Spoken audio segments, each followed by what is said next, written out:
नमस्कार दोस्तों, अगर आपको स्पर्म काउंट से जुड़ा कोई सवाल है या कोई परेशानी है जो आपको सता रही है और आप उसका कोई घरेलू इलाज ढूंढ रहे हैं, यानी डॉक्टर के पास ना जाना पड़े, दवाई ना खानी पड़े और आपका जो स्पर्म काउंट है वो बढ़ जाए, स्पर्म की क्वालिटी इंप्रूव हो जाए, तो क्या करना है मैं इस वीडियो में बताता हूँ। सबसे पहले आपको कुछ चीज़ों पर ध्यान देना है और छोटी छोटी चीज़ों को अपनी लाइफ में ऐड कर लेना है। जैसे सबसे पहले आपको क्या करना है कि हमें ऐसी चीज़ों को खाना है, कंज्यूम करना है जिसमें विटामिन्स पूरे हों, मिनरल्स पूरे हों। विटामिन की अगर मैं बात करूं, विटामिन डी, विटामिन सी बहुत इंपॉर्टेंट है, लेकिन इन सबसे ज़्यादा इंपॉर्टेंट है जिंक, और जिंक से भी ज़्यादा इंपॉर्टेंट है प्रोटीन। क्यों?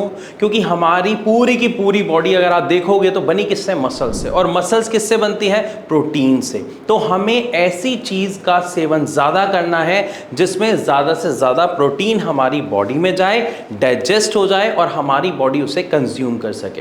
क्योंकि जितना ज़्यादा अमाउंट आपकी बॉडी में प्रोटीन का जाएगा उतना ही अच्छा आपका स्पर्म फॉर्मेशन होगा, यानी स्पर्म बनेगा। इसी के साथ साथ हमें क्या ध्यान रखना है कि भाई जितना भी आप प्रोटीन ले रहे हो वो कंज्यूम कैसे होगा, या जितने भी आप मिनरल्स लोगे, विटामिन्स लोगे, वो कंज्यूम कैसे होंगे। आपको हल्की हल्की एक्सरसाइज ज़रूर करनी है, चाहे आप वॉकिंग कर लीजिए, जॉगिंग कर लीजिए, साइकिलिंग कर लीजिए, आप डांस कर लीजिए, जो आपको अच्छा लगता है वो करिए। बस आपके थोड़े से पसीने निकलने चाहिए, आपका हार्ट थोड़े से ज़्यादा स्पीड से धड़कना चाहिए, ताकि आपकी बॉडी में ब्लड फ्लो प्रॉपर हो सके और आपकी बॉडी के सभी फंक्शंस ठीक हो सकें। इसके बाद अगर हम बात करते हैं विटामिन डी की, हम सब जानते हैं विटामिन डी का बेस्ट सोर्स है सनलाइट। लेकिन सनलाइट कब कैसे लेनी है हम सब जानते हैं, नहीं जानते तो बता देता हूं। सुबह की जो हल्की हल्की सौंधी सौंधी धूप होती है, जैसे अभी गर्मियां हैं तो सुबह 6 बजे के आसपास काफ़ी अच्छी हल्की हल्की धूप होती है, उस वक्त आप अपने जितने बॉडी पार्ट को एक्सपोज कर सकते हो, यानी बिना कपड़ों के धूप में लेट सकते हो, बैठ सकते हो, एक्सरसाइज कर सकते हो, वो करें। उससे आपकी बॉडी में विटामिन डी की जो मात्रा है वो काफ़ी अच्छी हो जाएगी। लेकिन अगर आप ये नहीं करते हैं तो आपको इसके फिर कुछ सप्लीमेंट्स जो मार्केट में अवेलेबल हैं, आपको उनका सेवन करना पड़ेगा। इसके बाद अगर हम बात करते हैं विटामिन सी, तो विटामिन सी हम सब जानते हैं जितने भी सिट्रिक फ्रूट्स होते हैं, संतरा हो गया, नींबू हो गया, आंवला हो गया, इन सब में विटामिन सी की मात्रा भरपूर है। आप इनका सेवन अपनी डाइट में बढ़ा दीजिए। विटामिन डी हो गया, विटामिन सी हो गया। इसके बाद बात हम करते हैं जिंक की। तो जिंक ज़्यादा से ज़्यादा कंज्यूम करने के लिए हमें क्या खाना पड़ेगा, मैं दोनों के हिसाब से बताता हूँ। दोनों मतलब वेजिटेरियन और नॉन वेजिटेरियन।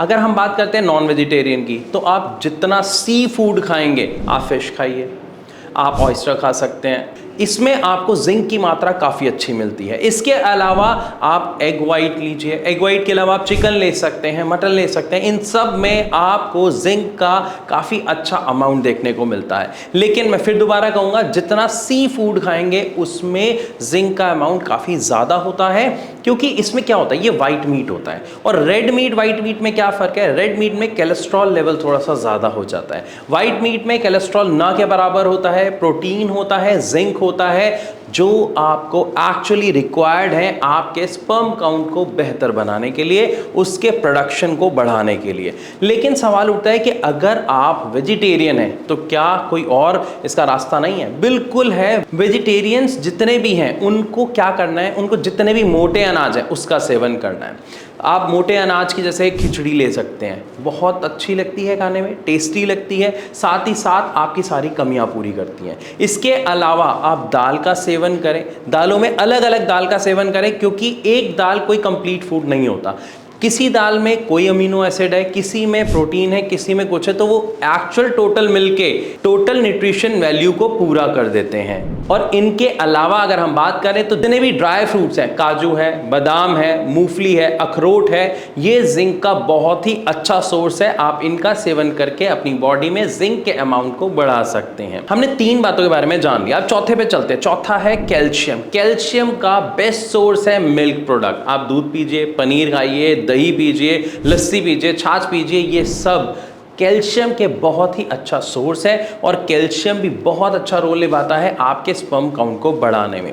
कैल्शियम के बाद अगर हम बात करते हैं तो एक और चीज़ आती है जो है एंटीऑक्सीडेंट। जी हाँ, ऐसे गुण यानी एंटीऑक्सीडेंट के गुण जिस जिस चीज में है आप उसका सेवन बढ़ा दीजिए। जैसे आप चुकंदर का सेवन बढ़ा दीजिए, आप सीताफल का सेवन बढ़ा दीजिए, आप शकरकंदी का सेवन बढ़ा दीजिए। ये सभी एंटीऑक्सीडेंट के गुण से भरपूर होते हैं जो आपके बॉडी फंक्शंस के साथ साथ फाइबर की मात्रा भी आपके बॉडी में पहुंचाते हैं और आपके स्पर्म प्रोडक्शन को बढ़ाने में बहुत ही अच्छा रोल निभाते हैं। इन सब के बाद एक नाम हम सब ने सुना है, वो है अश्वगंधा। लेकिन अश्वगंधा से कैसे आपका स्पर्म काउंट बढ़ता है मैं समझाता हूँ। अश्वगंधा के सेवन से सबसे पहला काम क्या होता है, हमारी बॉडी में एक हार्मोन होता है कॉर्टिसोल।